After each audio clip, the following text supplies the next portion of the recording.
Hello hi friends. నేడు Waqf board భూములపై చర్చ.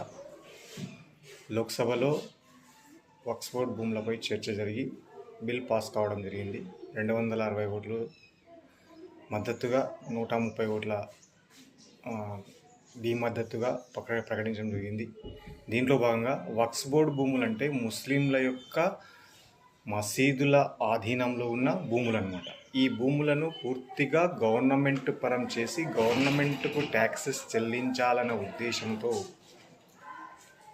దీన్ని ఏర్పాటు చేయడం జరిగింది. కాబట్టి వక్స్ బోర్డు భూములను పూర్తిగా వినియోగించుకోవాలి. ఏదో ముస్లింల యొక్క వక్స్ బోర్డు భూములు మొత్తము ప్రభుత్వమే ఆధీనం చేసుకుంటున్నట్లు ఏదో కొంపలు మునిగిపోయినాయని చర్చలు జరుగుతున్నాయి. అవన్నీ ఏం లేదు.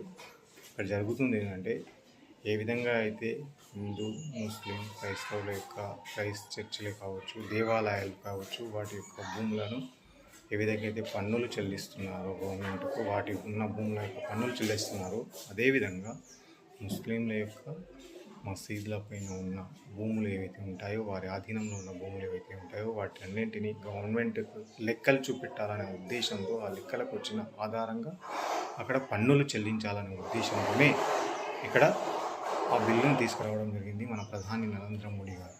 కానీ అందరూ దాన్ని ఇక్కడ వ్యతిరేకత చేయడము, లేకపోతే ఏదో జరిగిపోతుంది, వాళ్ళు మొత్తం దేశానికి ట్యాక్స్ కట్టకుండా ఈ వక్స్ బోర్డు భూములపైన వాళ్ళ ఆధీనంలో ఉండడం వల్ల దేశం నష్టపోయే అవకాశం కలిగింది. కాబట్టి ఇక్కడ పథకాలేమో వినియోగించుకుంటారు, సంక్షేమము వినియోగించుకుంటారు.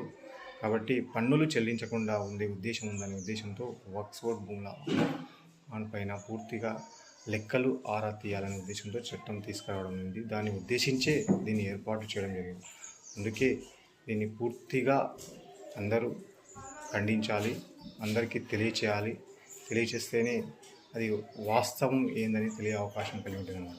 అందరూ ఏమనుకుంటున్నారంటే దీనికి పూర్తిగా వ్యతిరేకమని, ఇప్పుడు వక్స్ బోర్డు భూములకు వ్యతిరేకమని, ముస్లింలకు వ్యతిరేకమని, వారి యొక్క ఏదో జరిగిపోతుందన్న అపోహలో మునిగిపోతున్నారు. అన్నీ ఏది కాదు. జరుగుతున్న విషయం ఏంటంటే, ఫస్ట్ ఆఫ్ ఆల్ వారి యొక్క భూములను లెక్కలు తీసి వాటిపైన పన్నులు వేసి గవర్నమెంట్కు ఆదాయాన్ని చేకూర్చడానికి కొంతవరకు చేస్తున్న ప్రయత్నంలో భాగంగానే ప్రధాని నరేంద్ర మోడీ గారు ఈ కార్యక్రమాన్ని స్వీకరించి లోక్సభలో బిల్లు తీసుకురావడం, దీన్ని రాజ్యసభలో కూడా ఏర్పాటు చేయడం జరిగింది.